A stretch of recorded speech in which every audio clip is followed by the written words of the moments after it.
Okay, so today we have Hannah Hammond in the house. Thank you for coming all the way from Scottsdale, Arizona for our Success Formula podcast. Sean found you online and said this girl knows what the fuck she's doing. So we wanted you here to tell your amazing story about how at only 28 years old, correct? Yes. You've achieved what some people take an entire lifetime to achieve or still don't even achieve. We want you to empower the people who are watching, who are interested in doing the same, learn about your journey and how you got there. So let's start with today. Who are you and what do you do? Awesome. Well, first off, thank you guys so much for being here. You are like literally the most amazing people ever. And I'm super happy to be here with you guys. Awesome. But yeah, so I'm Hannah Hammond. I live in Arizona and came from very humble beginnings.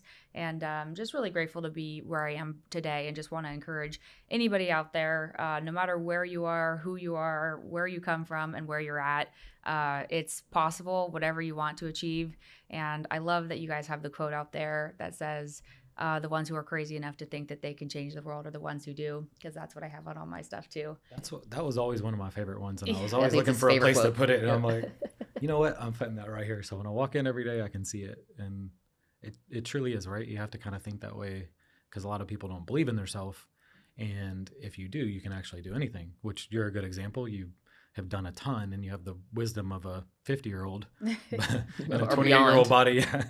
Yeah, so really awesome, and you have an inspirational story. Thank you. Yeah, and it's true. And Adam Sandler actually said that when people ask him about his successes, he says, I always just had a delusional confidence in myself. And I always felt like that too. And I think, something that successful people have is a couple of attributes. And one of them is an extreme insecurity and lack of self-confidence. Always trying to prove yourself. Yeah, lack of self-worth, rather, right? Trying to prove themselves, but also a superiority complex of like they can do anything that they put themselves towards and set out towards. So I think that was definitely true for me. Like in my childhood, is I was extremely broken and insecure from as long as I can remember. I grew up in a household where my brothers and their friends, tormented me every single day from the time I was born. They were 6 and 8 years older than me, and Chris was my oldest brother, and he hated my existence from the time I came out of the womb, my mom said.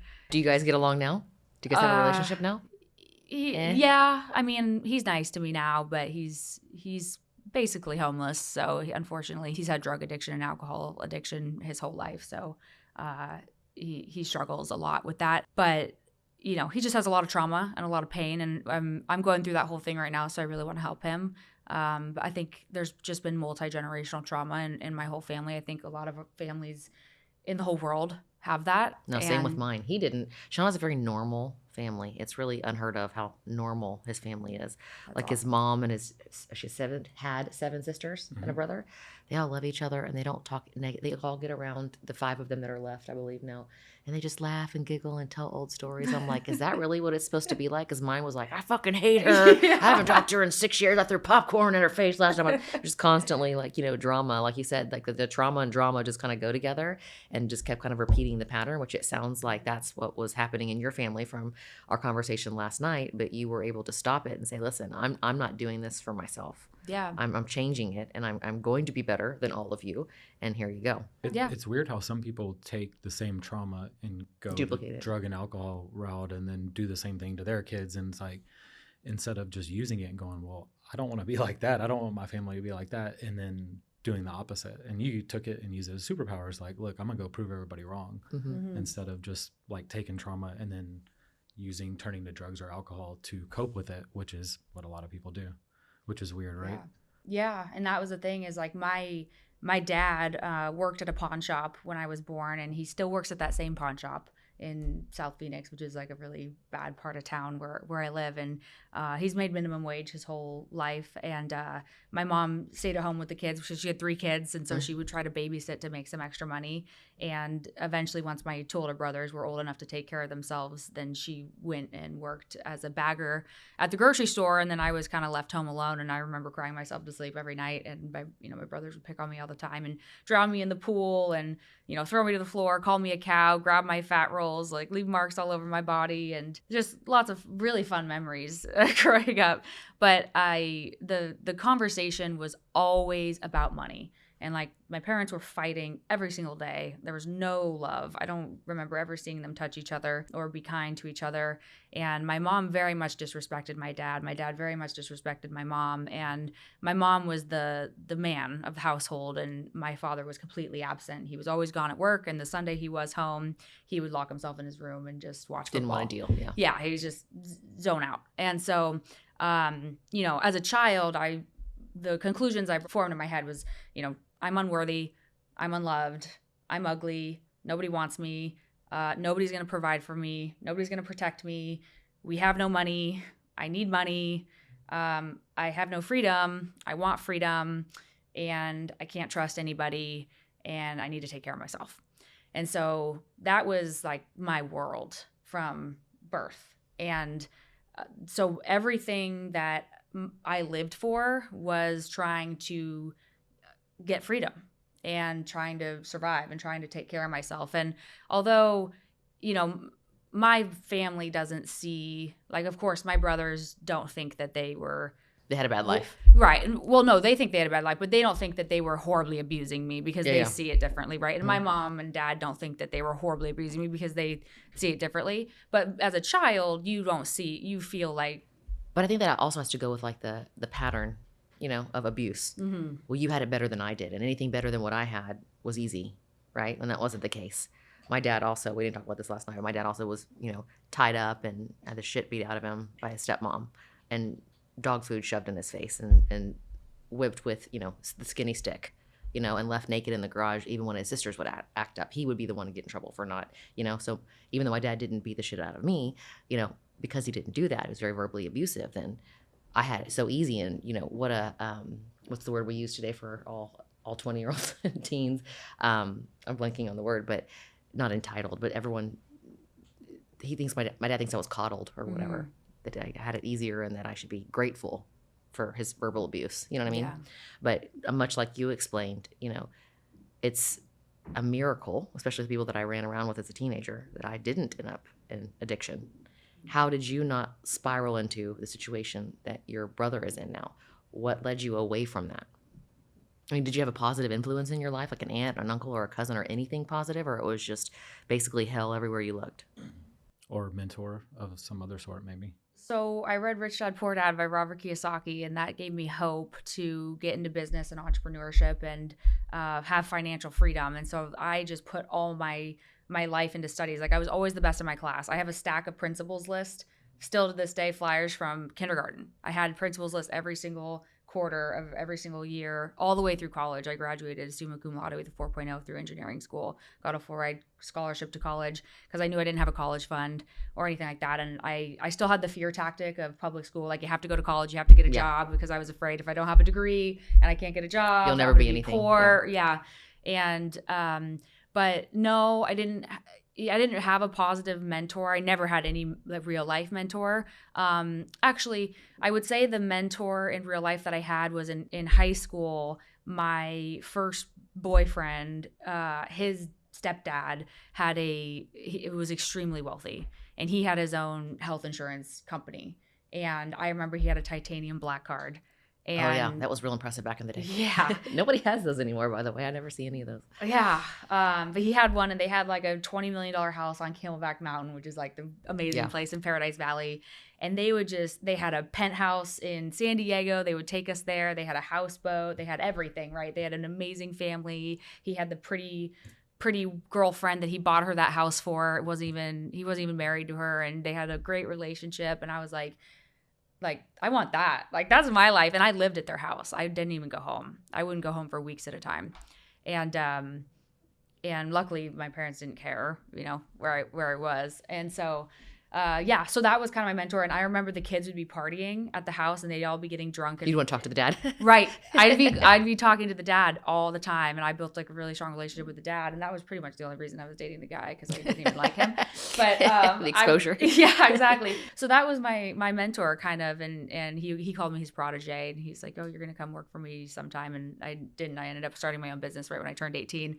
But we would play chess together and dominoes and stuff. And I was just super inspired by that. And then I had my best friend also in high school. They had a house like right down the street, the same area. And her dad owned a big construction company, which is why I ended up wanting to get in construction. And later down the road, I opened 3 construction companies. So those were kind of the 2 mentors, I guess I would say I had. But I did a lot of drugs. I did. I'm not gonna lie. Like I had severe insecurity and I had a severe eating disorder. I starved myself because I was abused for being chubby and fat growing up. When I turned 13, I went to the doctor, got prescribed Adderall because I did have ADD, so I used that as an excuse to get Adderall, and then I used that to help me not eat, and then I starved myself for 4 years, and I got down to like 95 pounds. And then I was, very skinny, and my body pretty much shut down, and then my brain was starving, and so I developed a disorder where I started eating in my sleep, like sleepwalking, so I couldn't even control it, and I would raid the fridge while I was sleeping, and then I started gaining weight. Were you taking Ambien to sleep? No. Oh, yeah.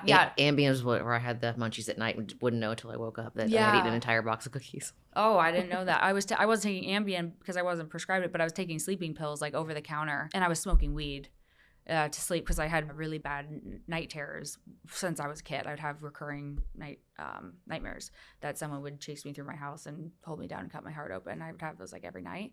So yeah, so I was a really, really troubled kid, to say the least. But yeah, kids in school would do drugs a lot. They would drink, and then, we did mushrooms, we did ecstasy, we smoked weed, all of those things. And then my friends about junior, senior year, they started doing cocaine, and I did not like that, and I did not want to do that. And then that's when I pretty much isolated from all my friends. And I was already in college classes by senior year. So instead of hanging out with friends, I went and got a job, and I just went to half my classes, did my other half online, my college classes, and then I just went straight to work, and I worked all day, and then I went home. And So what was your first job? Yogurtland. So you're working at Yogurtland Yep. while going to school, like high school, Yep. and taking college classes in high school, or you would have to go to the community college to get those credits? How were you managing all 3 things? Yeah, so I took them at high school. I think I did take a couple at the community college as well. And then I worked the job at Yogurtland. And then I got moved right away pretty much at Yogurtland into a management position. And I was kind of running the whole store. Her husband bought it for her for a birthday gift because she was like a stay-at-home mom in PV. And then I ended up running the whole store for her. And I was 16, 17 years old. That's where you gained some of your early business experience, then just kind of seeing how, the pyramid works inside of, the yogurt store. And then when you turned 18, you were already in college, or 19? Yeah. So by the time I turned 18, I had already finished 2 years of classes in college. Okay, that's how you got through engineering so quick. Yeah. But because it was engineering, only one of those years applied towards engineering school because it's engineering. Yeah. So they're like, oh, half these are too easy, you can't Yeah. use them. So only 1 year applied for general education. And the reason I picked engineering is because I went in and I was like, what's the highest that pays the paying most? job I could get without an 8-year degree, because I didn't want to go into debt. And I wanted to stay in Arizona because I knew I'd get a full ride, and I knew the real estate market, and I had a network there. So it was just path of least resistance. And I didn't have any money to even buy a plane ticket and get housing and all that stuff. And so I just got the crash course real estate license, and within a month I was licensed. I literally held an open house in my neighborhood. It was like a $200,000 open house that was vacant, middle of summer, which is off season in Arizona. It was 120 degrees. I was crying, walking in heels, putting open house signs up. But you had no idea what a seasonal anything was in real estate at this point. You're like, how am I going to make this shit happen? Oh, it was horrible. And nobody, of course, was showing up to this open house. I didn't market it. I didn't have flyers to print out.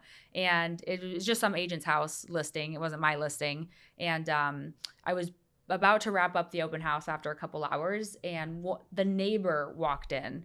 They call them nosy neighbors. I was going to say, that's all that really goes to Yeah. open houses normally. Always. And he loved me. I was listening to him talk about the chemtrails in the sky and the baby mama drama, and he's got a gun on his hip and all this stuff. He ended up listing a over $1 million commercial property with me that next week.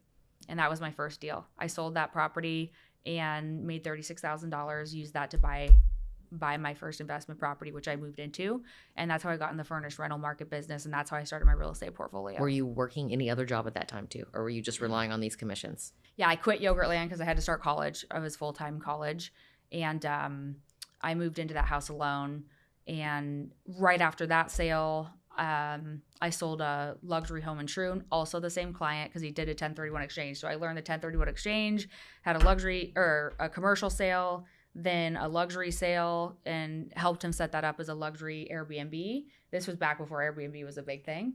Well, and your first property, you said you did short-term rental on your first one. And it wasn't just you moved into it, but then you furnished it and then did short-term rental. That was one that she purchased herself. Yeah.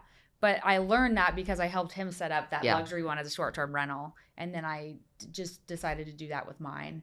And then I used that commission to buy my next property. And I also opened up a stock trading account and I started day trading because in Rich true Dad hustler. Poor Dad, Yeah. Rich Dad Poor Dad, he talks about investing in stocks and things like that. He doesn't, Robert Kiyosaki doesn't like the stock market, but he does take stocks public and he does things like that. How old were you at this point? At 18? Where were you?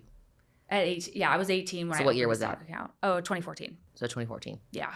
And then Were you successful with the stock account? Did you lose oh any money? no. It was horrible. I remember losing $3,000 in 3 minutes, and you could ask my brother the story because he was he was on the phone with me.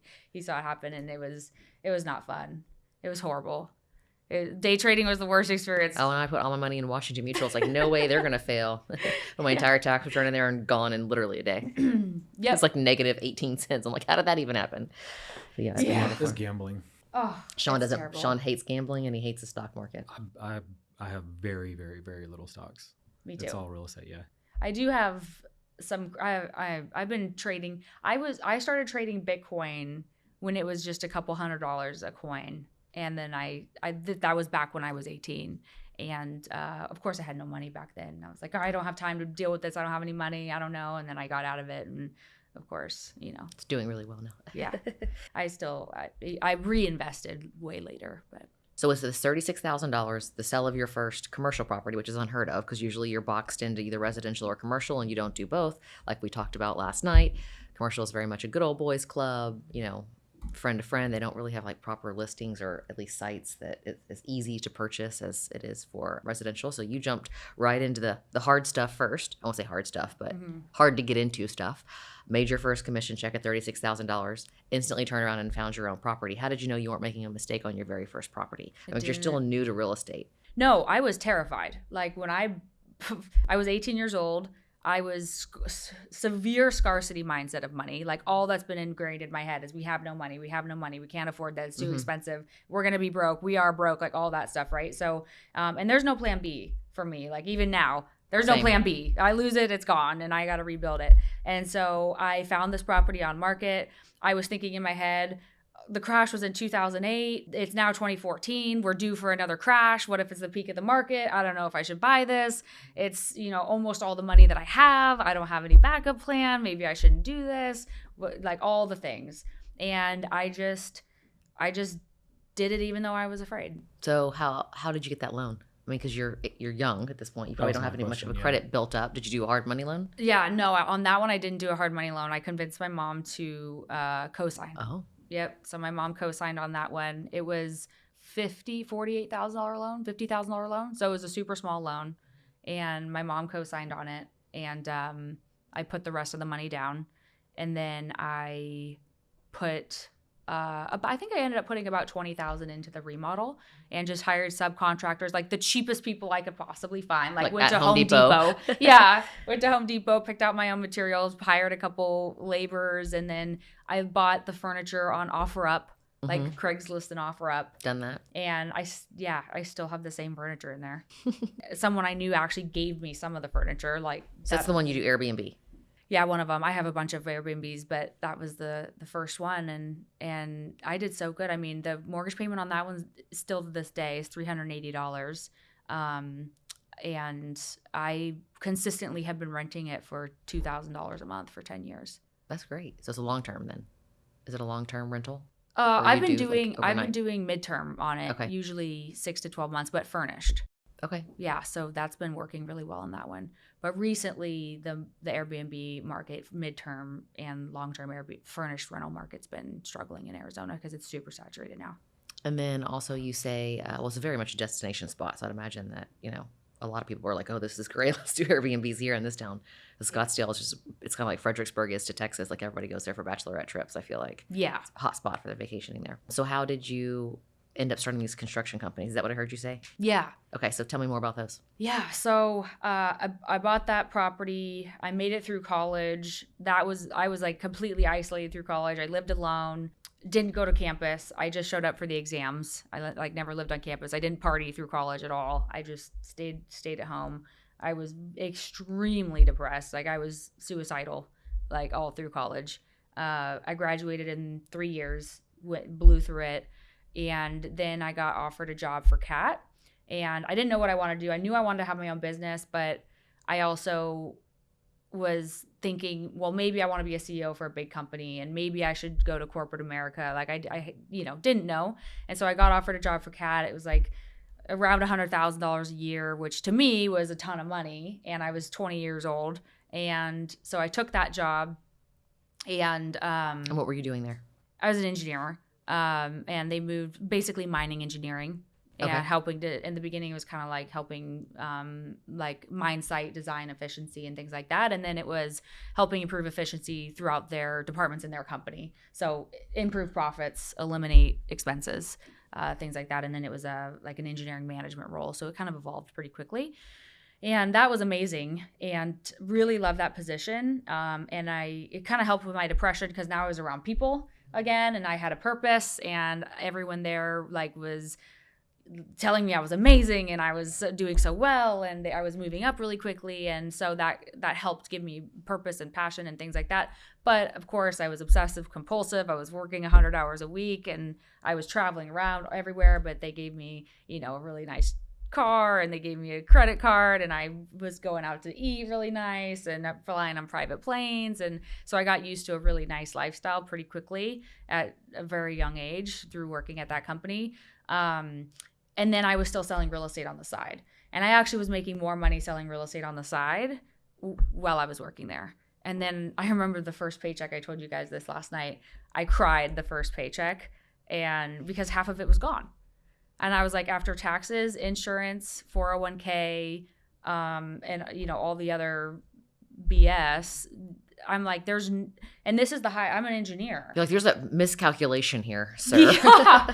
Yeah. And I'm like, this is like the highest paying job. And if I get a 3% raise every year or 5% raise, I'm never, and then I did the math. I'm like, even the highest people here, they're making like $250,000 a year. And then after half of that's gone, like that's not rich. How are they ever going to? It's paycheck to paycheck, right? You Yeah. can't even, once you get a car of some sort and a house, then that's it. There's nothing left. You have nothing and you're barely scraping by every week. And not only imagine if you have a family you have to take care of. Yeah. It's like not a lot of money at all. I think everybody wants to make $100,000 and nowadays it's just not a lot of money at all. Yeah. Well, and that's the thing. And for me personally, I'm like, I want to change the world. Like I want a foundation. I also want to live a really nice life too. I want a foundation to teach kids financial education and be able to make an impact that way. I want to be able to have $20 million house at a few different cities. I want to be able to fly private wherever I want to go. Like I don't want this. I'm not going to get there doing this. And so I realized that very quickly. How long were you there? A year and a half. And then I quit and I ended up getting engaged to one of the managers there. And that was a whole another story. He ended up being a very, very, very bad person.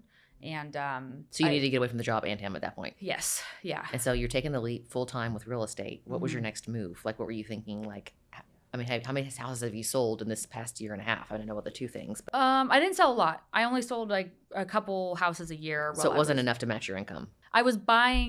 I did some of my own investments and did some of my own deals. And then I just sold, I can't remember, but it wasn't a ton.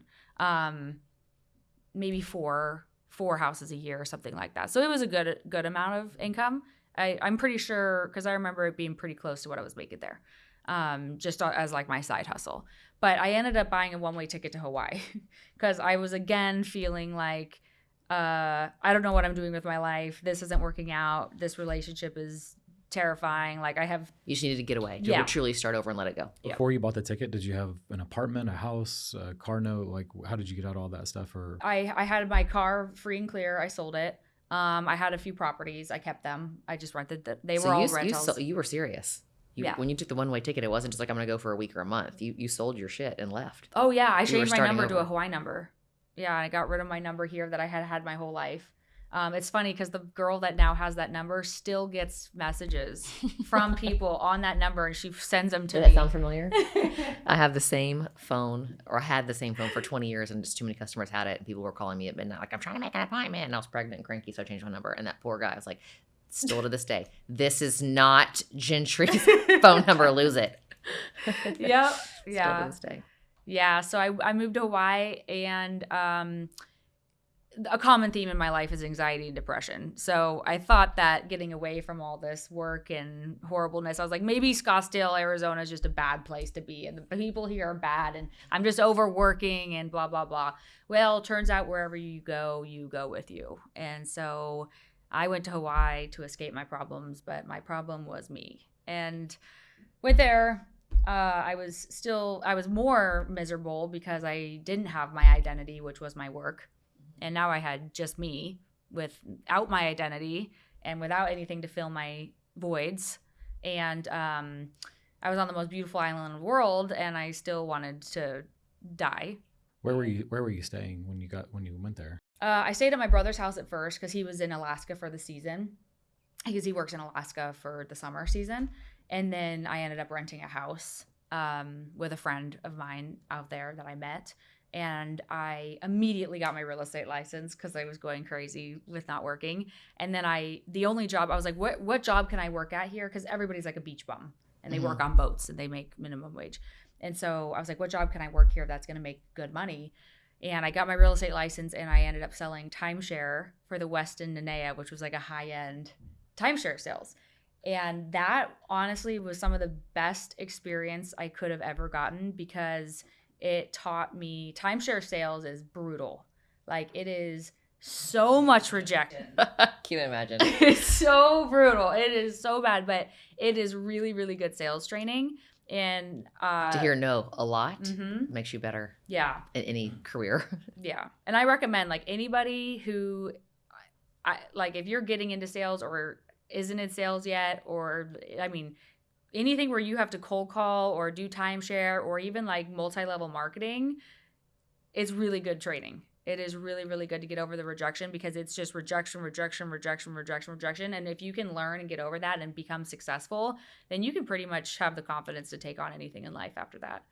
Because even the best, and I was pretty good, I was making 30, 40 grand a month doing timeshare, and it's rejection all day, even doing pretty good, and I was at that point 22 years old, 21 years old, something like that. Yeah, sales is the number one thing. That's what our son, like, that's going to be one of the number one categories that skills he's going to learn for sure.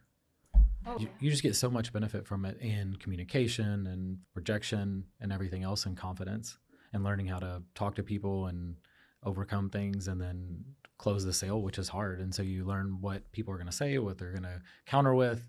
And then so you just become a really, really good people person. I think the confidence and the communication are key. It's huge. In that I was really shy. I mean, not around people that I knew, but around strangers. Would not talk to anyone I didn't know. The fear of rejection, I think that also came from, having a father that, never good enough kind of thing. And I remember my very first sales job was at 16 years old at 5'7", 9. I don't even know if you were old. I don't even know what that store is, but it was sizes 5, 7, and 9. But they actually sold like 00, and I was so freaking skinny. It was the only store that the clothes actually fit me. So I was shopping in there, and the girl's like, "You want a job?" And I'm like, "I already have a job." She's like, "Well, you want another one?" I was like, "Sure." And she was on meth and had a sex addiction and would literally have sex with everyone in the mall. They're in the store. Oh my God. But one thing I learned from her is she was an absolute hustler, probably to get that next, snort of meth or whatever.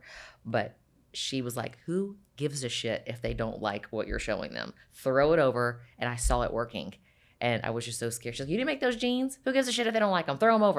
And it was just the power of suggestion and giving good customer service and making people feel good.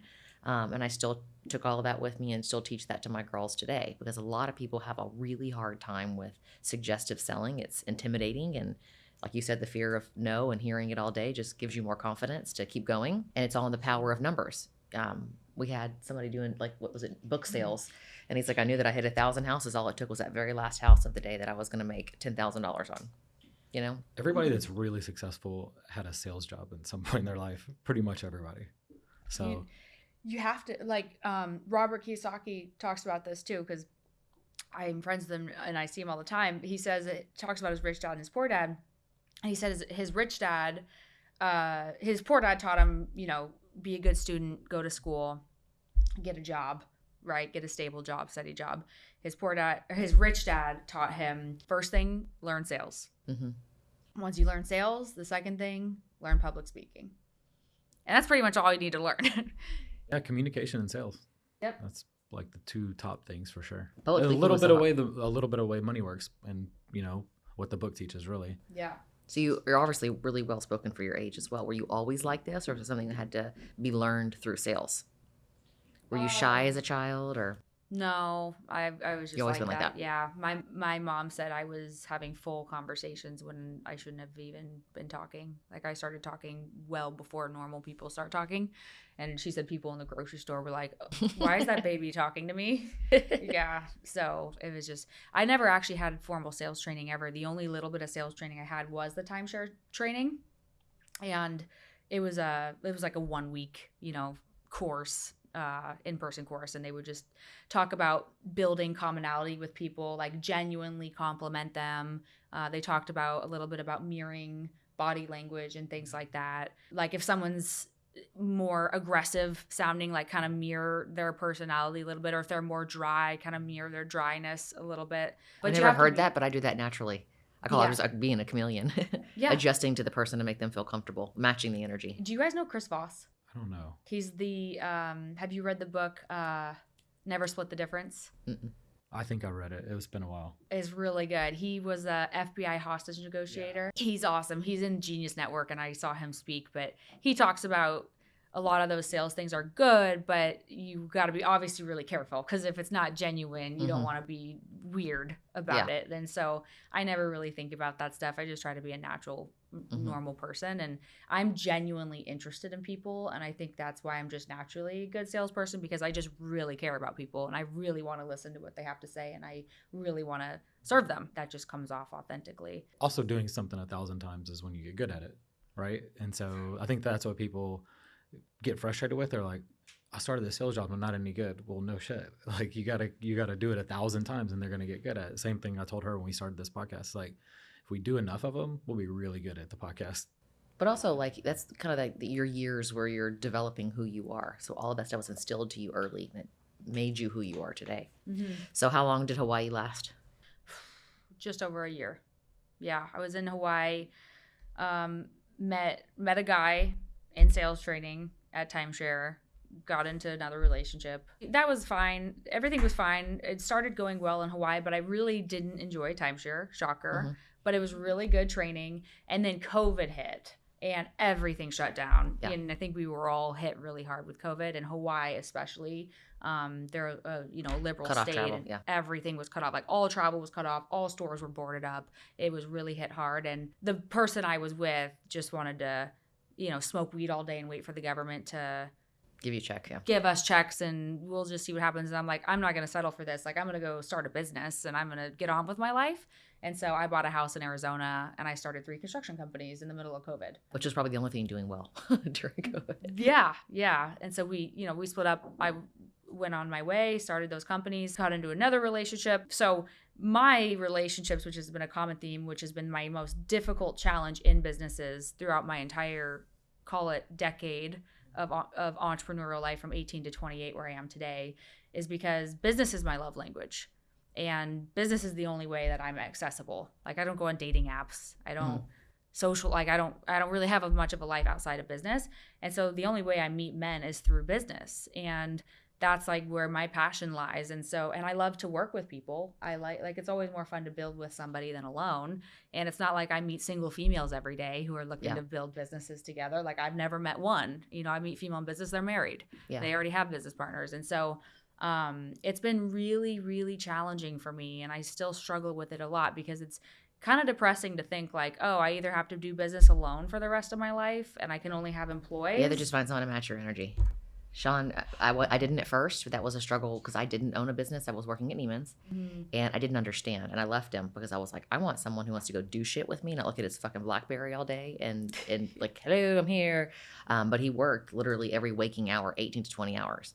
And even though I had that entrepreneurial spirit, I just wasn't there yet. I hadn't figured out what I wanted to do. I thought it was going to be flipping houses. Then 2007 happened. We talked about that last night. Anyway, so I was kind of like in a stuck point. I guess that was around 2009, 2010. And I left, started living the life I thought I wanted to live, dating people I thought I wanted to date and realized I couldn't date myself. So we ended up back together and now we're best friends. And in the podcast, we're business partners, but we weren't for the first 14 years that we were together. And he inspired me to start my own, and I did, and now we're the same human. Yeah. He's more of a balls to the wall than I am, but you have to find someone that matches your energy in business and someone who's your best friend. And it will come, and I think that's the best way to meet somebody because the dating apps are no bueno. Mm-hmm. It's going to be too hard to find someone that you're not going to feel as lesser than, and they're not going to feel that way towards you too. Because a lot of men are intimidated by women in power.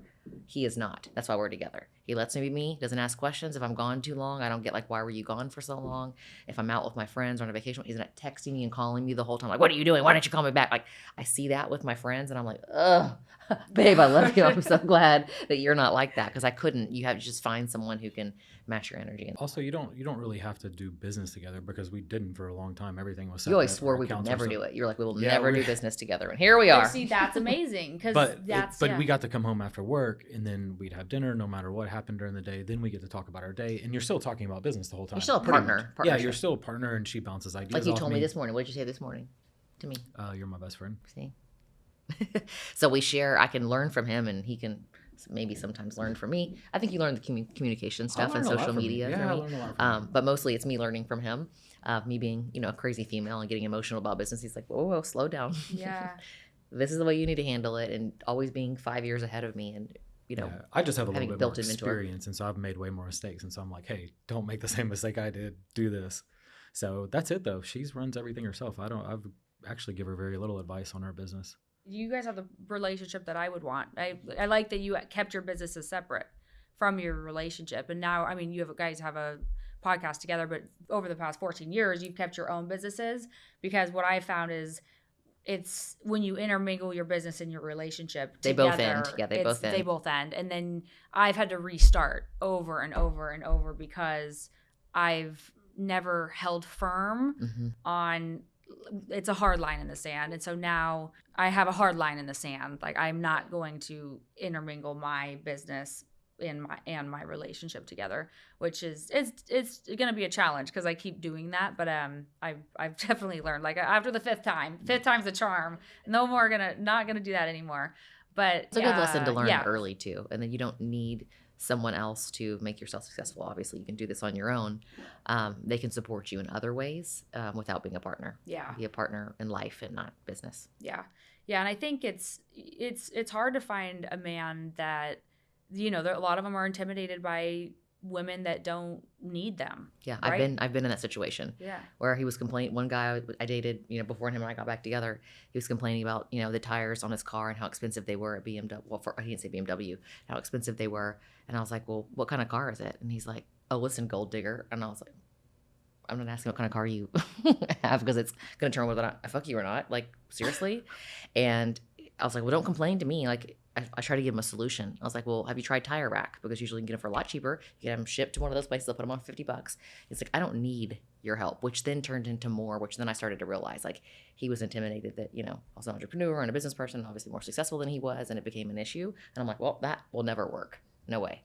But it took me dating a lot of people like that to realize, like, wait, my best friend over here, he really is the best one for me. And now we have a completely different relationship that we do now. And he stopped the balls to the wall, from the very beginning. He was trying to do everything himself. So then we had more of a relationship, and then things changed that time around. What were you going to say? I don't remember now. How much you love me. No. But overall, we get along really, really good, better than most couples. I mean, we've had some rough patches lately because we were overwhelmed with multiple construction projects and starting this business, and me just being a crazy person, just having too much on my plate.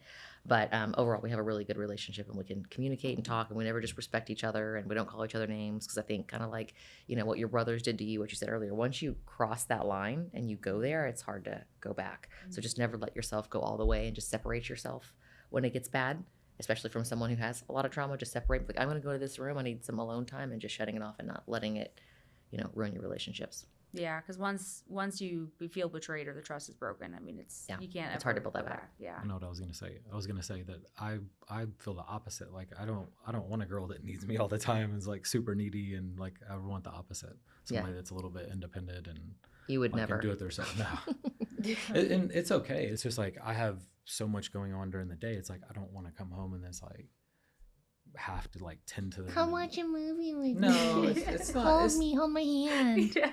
It's not that. It's just I don't want somebody like calling me all day waiting for me because they don't have anything else going on. Not that that's a bad thing. I just don't want that. And so it worked out. And so our business being separate probably also worked out because it's like you still go through all the same stuff, but you're not talking about what happened during the day with our employees or our this, because that probably would get a little bit weird. And you don't see each other as an employee. Yeah. And treat each other like you're employees. Like, why didn't you do this? And why didn't you do that? And, Or did she make the wrong decision because, or I felt she made the wrong decision and I think she should have handled it this way. And so it kept it really separate, but we were still able to talk about stuff every single day, which was awesome. And you can all each have your own identity in your Yep. own businesses. And I think that's super healthy and makes sense why you've been so successful and had such a long relationship. That's awesome. So let's go back to you. Oh, yeah, sorry.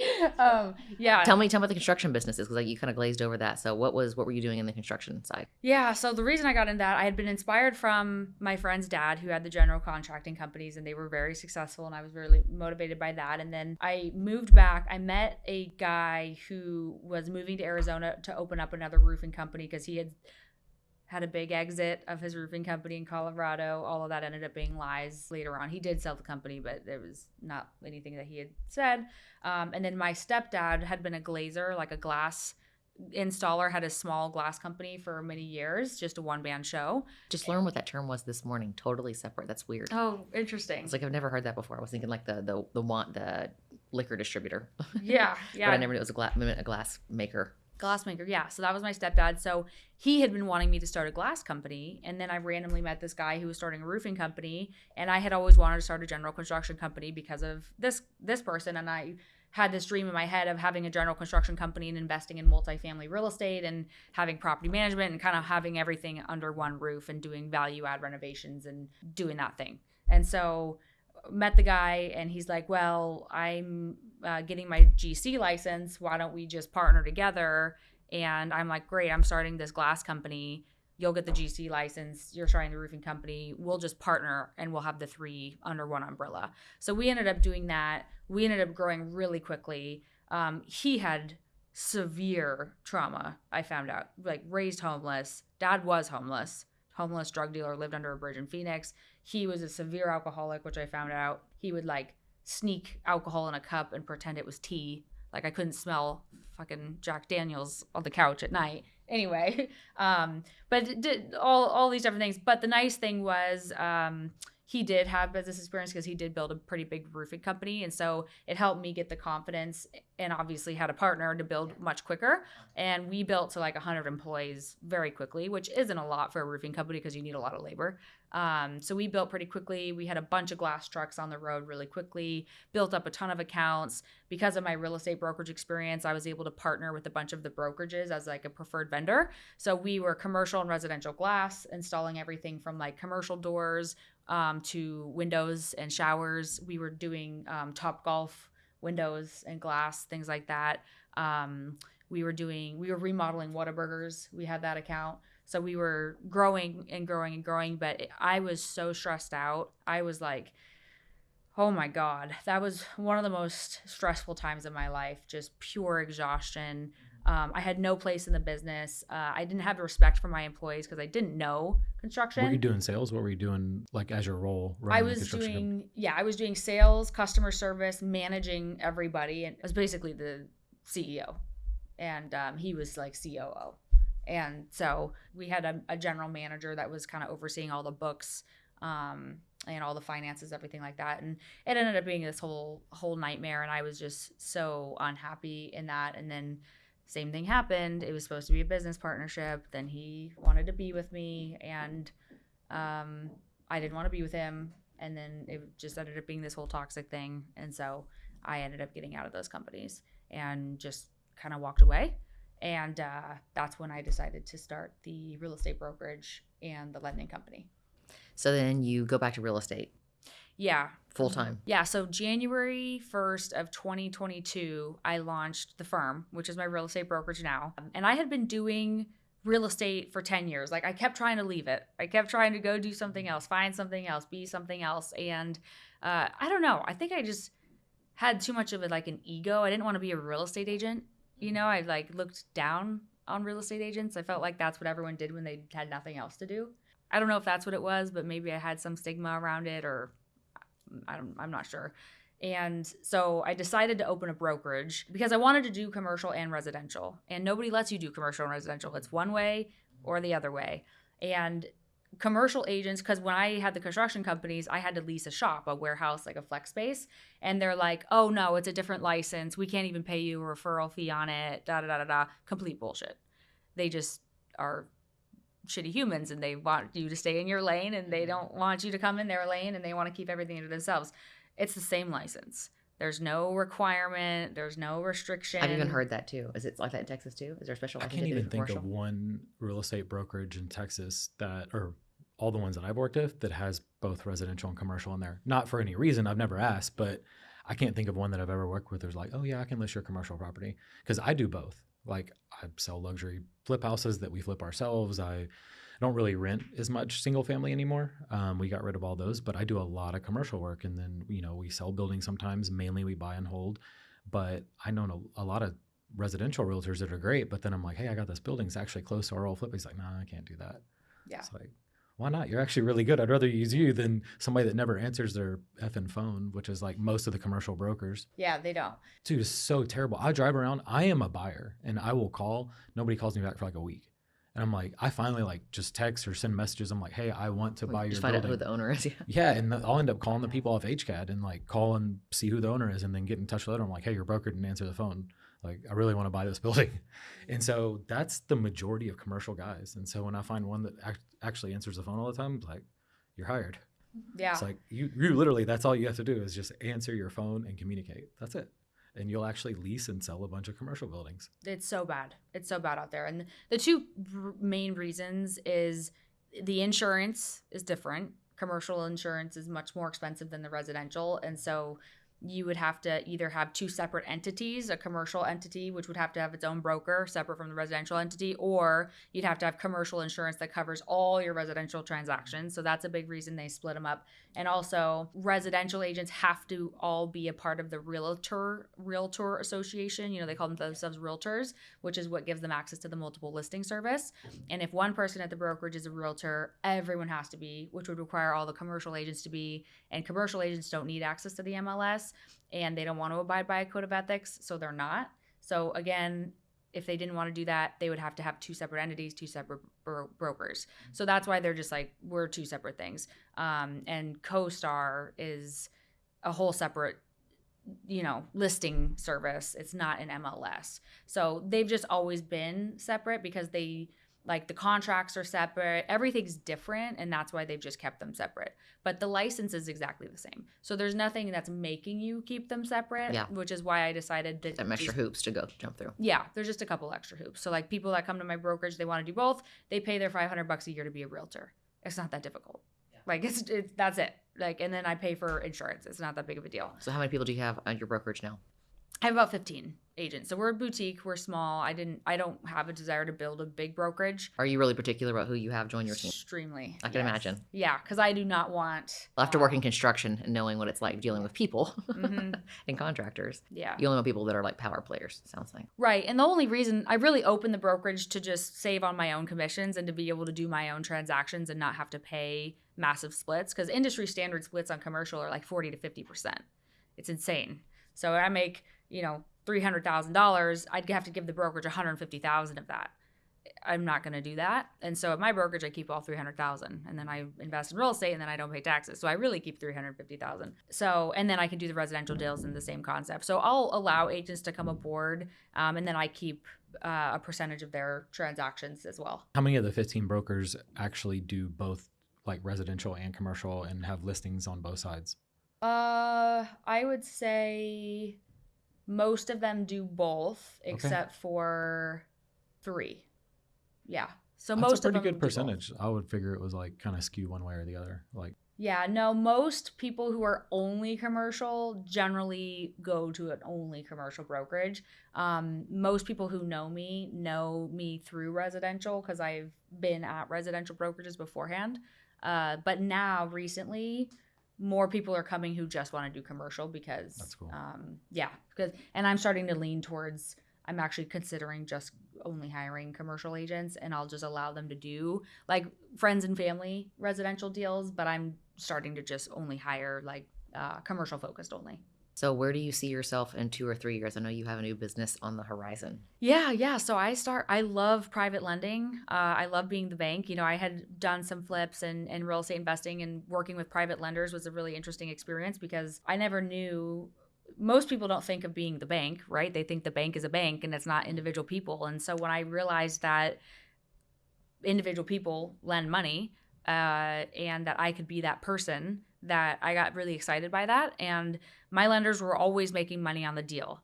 I was usually making money on the deal, but I was working really hard and they weren't working hard at all. They were doing absolutely nothing except cheering me on. Like, you got this. How's it going? Okay, great. Send me my check.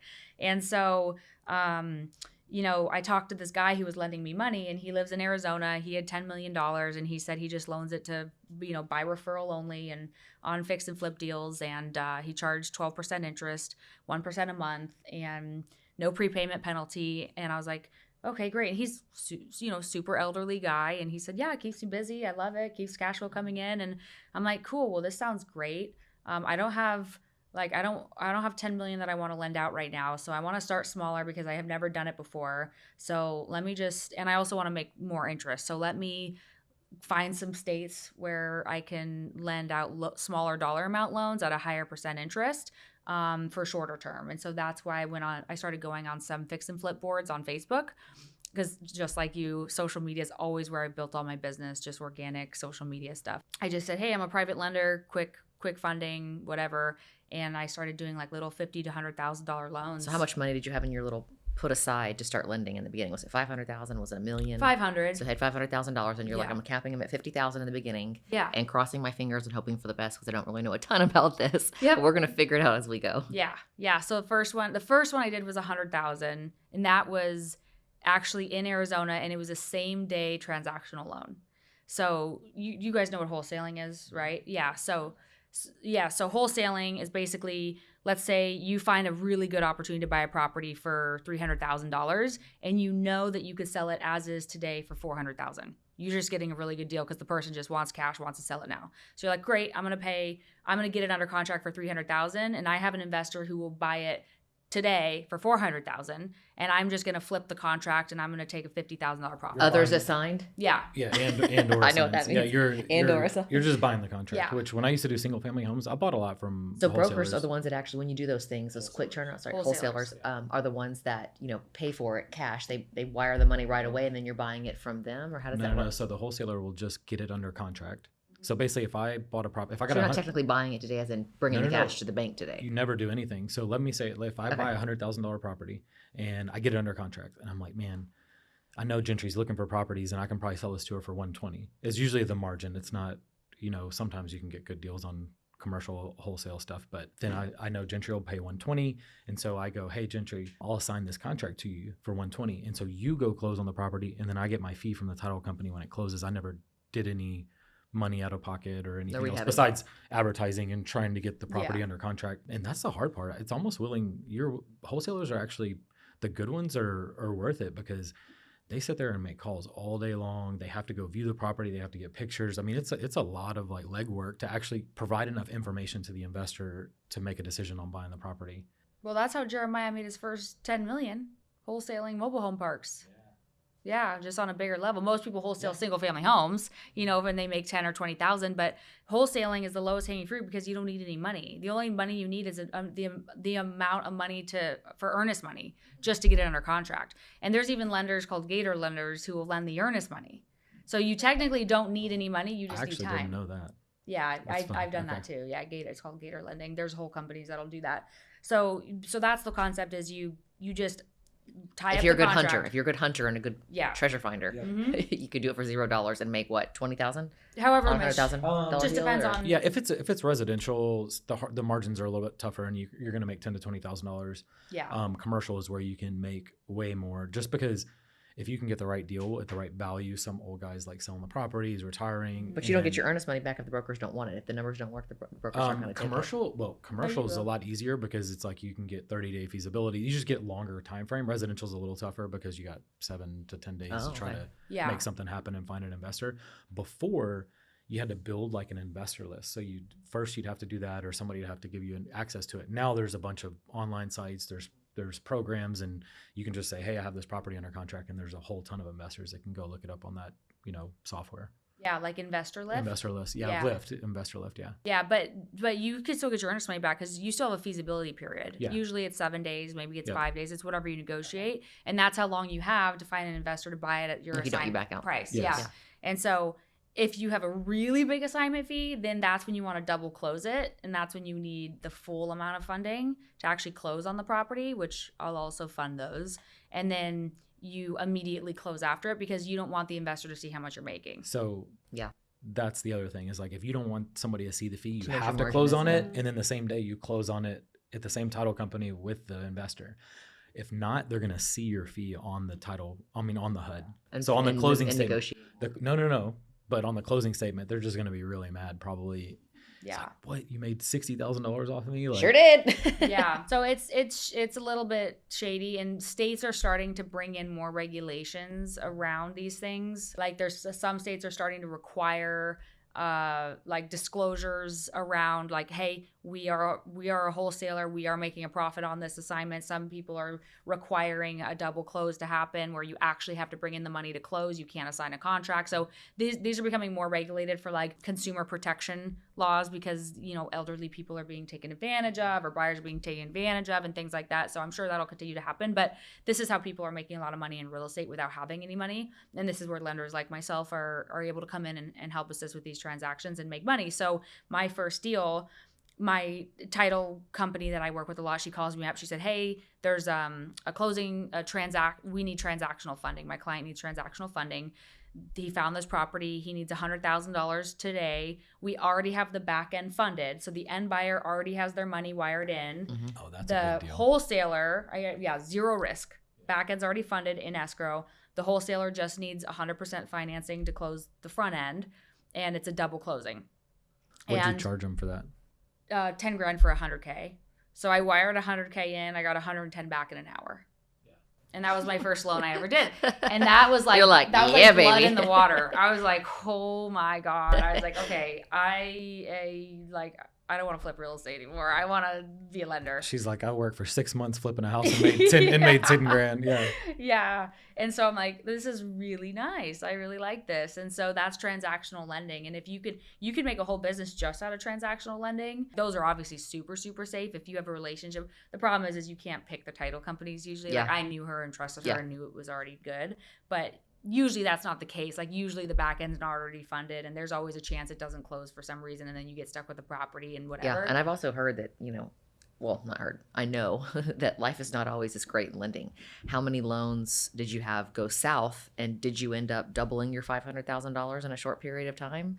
Yeah, I doubled Or did you at it. least kind of break even through some of the people that faulted on it? Now I started a fund, as we were talking about yesterday, and now I'm able to raise capital from accredited investors nationally. And the goal is to get that fund to $1 billion and then maybe have an exit of that company. I actually have a guy that you need to talk to that they specifically do that. And he raised $30 million over the last 2 years, I think. Oh, wow. So He anyways, has a we'll debt talk fund? offline. No. He'll raise it for you. Oh, awesome. Yeah. He's like a broker dealer. Yeah. I'll tell you about it after. Cool. Okay, awesome. It made me think about it. Yeah. So over the past few years, because my biggest fear in the whole world, because I'm an insecure people pleaser, is, losing anybody's money ever. I would not be able to. He's the same. That's why I don't know. I think Except for mine, you lost $50,000 of my money one time, and you did not pay me that back. It's fine. It's fine. Just to remind you. She got plenty of the 50,000 back. Yeah. I don't think I could deal with the pressure of having a fund. I don't think. You've been in a bad deal before too, where you just paid out the other person because out of respect, you're like, I don't want this person going around town and saying I ripped them off. Yeah, so it's not my fault. It's just the even economy. But here, take the money, so you just walk away from it. Even when I partner with people, I've never let them lose money on anything just because I felt so bad. And you know how deals are. Sometimes like 10 go good, and then like one just doesn't work out the way you thought it was going to work out, or two. When it's your own money, it's one thing. What's other it's money, like it's I don't know. stress. It'd be stressful for sure. Yeah. Lending, I'd feel a little bit more confident probably than like the actual deals, because it is a little bit like more transparent. It's like, okay, this person's paying 11%. If they default, How do you keep it consistent with their return of what you promised people? I mean, I guess you really can't. It's a risk that they're taking too. But when you say this fund is going to bring you back 12 or 13%, but that year maybe there's a crash and a lot of people you could also default. do a debt fund different ways. You could say, hey, no matter what, you're going to get 10%, right? And so and then she just keeps the if difference. she lends at 16 or 14, it's going to vary, and then she's not going to have the money out all the time. So, but if she still made money on top of that, or you could do what you're doing, right? Like just split the profit. sharing. Yeah, so I'm doing a straight profit share, 80-20. So they can make investors way get more 80. than 10% on some deals, and maybe make 10% on some other deals. Exactly, because the market ebbs and flows. Like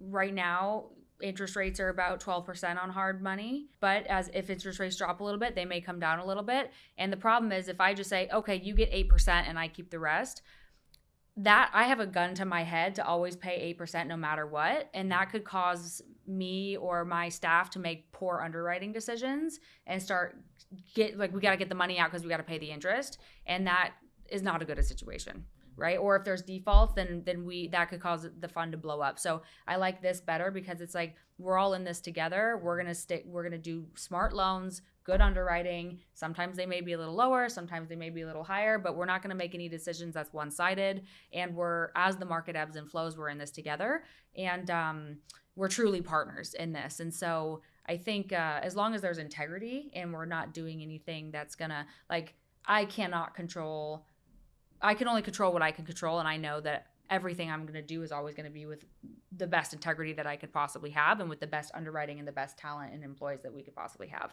So anything else is outside of my control. But if we're doing 65 to 70% loan to value, that's about as low of risk as we could possibly get. Like other than that, it's just you got to take a risk to play the game. If someone's new to real estate and they're really interested in buying their first flip, and they maybe have their own home under their name. I have one of my employees wanting to do it now, and they're wanting to buy their first investment home, but they can't get approved for that second loan, and they know it's going to take 2 months to remodel. What is the benefit of doing the hard money home? Is it time? Is it interest rate? What's the pros and cons? I know this answer, but some people won't know the answer of going with hard money and someone like you to lend to do their investments and buy the house. Yeah, great question. So if you can, let's say you can go get a regular bank loan. Let's say you can. You said you couldn't, but let's say you can. Option 1 and option 2. You can and can't. Option 1, you go get a regular bank loan. It's going to take you 30 days. Let's say 30 days, and you're going to get it at a 6% interest rate. Well, in 30 days, that means you're going to have to buy a house on the market at retail value, because if you're going to find a house that's a really good deal below market value, you don't have 30 days to get financing. You need financing cash, and you need financing today, because good deals go very, very fast. You want cash only buyers. They're not going to sit around and wait for an FHA loan kind of thing. Exactly. So sure, you may be saving 6% interest for 2 months. So that's that's one total point of interest savings. But there's payoff penalties too. No. Oh, there's not. If you buy a loan, a conventional loan, short term, there's not payoff penalty. Not hard money. Not normally. No, I'm not talking about hard money. Even, they went to a bank. Even conventional. No, not normally. I figured it would just kind of cancel it out. Oh yeah, there may be on regular. It just depends, but you could find lenders where there's not. But most people's hang up on hard money is the interest is higher. But if you could literally find an investment property because of the speed of hard money, you could probably get an investment property for 20% cheaper than retail. And so you may be paying a point or 2 or 6 or whatever points more, but if you're saving 20% on the property value, that's worth it all day long. On top of that, you don't have the headache of all the hard money crap. Like you probably don't have to have your credit pulled. You don't have to have a colonoscopy on That's all what I was. your That bank was my next statements. question. Is how deep do you guys dive into these people you're giving money to, especially first time clients? Yeah. So me historically, I have done nothing. I haven't Hope for the best. Yeah, it's been asset based only. Okay. So they're lending on the deal Mhm. and not the person. Yeah. So The majority of the time. right, it's been asset based only. So I don't care about the person. I care about the asset because I'm like, okay, if I You get stuck with this, is it valuable to Mhm. me? And it's honestly like if we take the asset back, we make a lot more money. So we don't want the asset back. We want you to be You're not in the successful. business of doing that, but Mhm. yeah, you will if you have to. Okay. Yeah.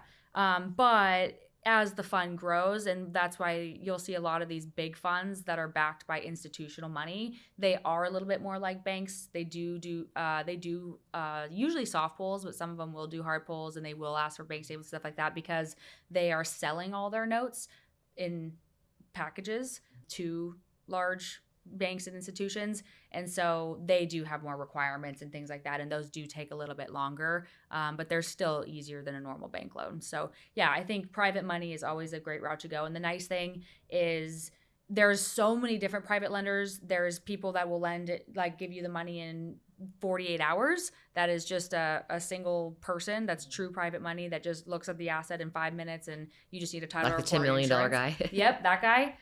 Or you could go with like Kiavi, who's a big institutional backed lender who's gonna do more of the main stuff, but they're probably gonna be a lower rate. Like they're at a 7% interest rate or Yeah, something. it's not as much risk when they're looking into it more. Yeah, exactly. But I mean, I've been doubling my money every year for the past few years, but I'm not going to be doing that anymore because I've been charging way too much interest, and the market has definitely shifted. There is no room for those kinds of returns right now. So that's hence why I'm starting the fund, pulling the rates back to normal competitive rates, and being able to scale on a national level and really do really low risk stuff. How did you end up putting this fund together? Because I know that is not an easy feat. How did you convince these people that you were the best fit for their cash? Is it people you met at conventions and putting yourself out there? Just the relationships that you've built in Arizona?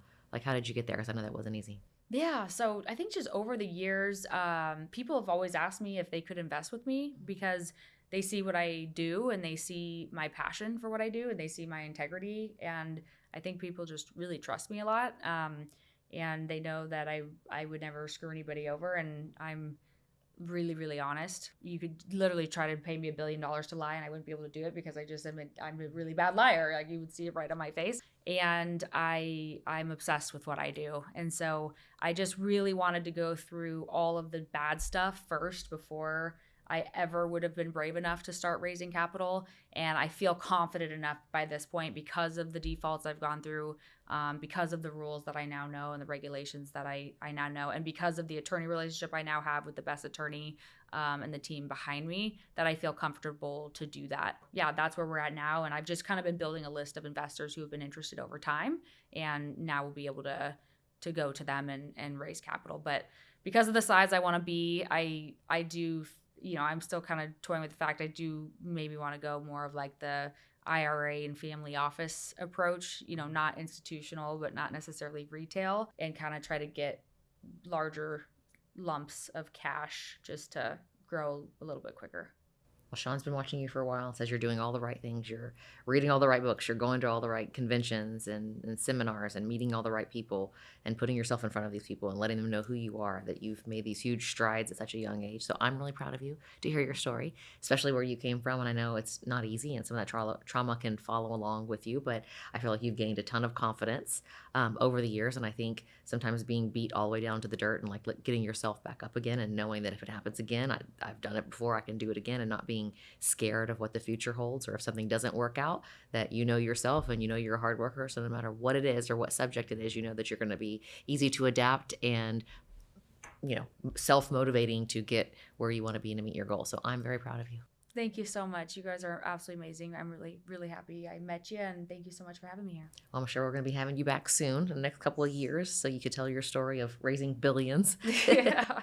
And all the momentum we'll you probably changed. see you in Scottsdale before that. That's what I was saying. I know. Yeah. I want you to be on Relentless in Scottsdale. Oh, yeah. Okay. We'll do that. I would love that. She has her own podcast I've too, never- so they'll have to start following. So tell everyone if they, number one, need a hard money loan, how do they contact you, and what social media do you favor? What are you on? What's your handle? Yeah, my handle on Instagram is at Hannah B. Hammond, and all my business links are on there, and my podcast that's getting launched soon will be on there and everything like that. So if you DM me on there, I manage those messages and can reach back out to you directly. So has the podcast already started? I'm doing interviews now. It'll be I knew you'd already released started interviewing. Yeah, it'll be released the first week of December. Okay, well, good luck with that. I can't wait to see. Thank Awesome. you.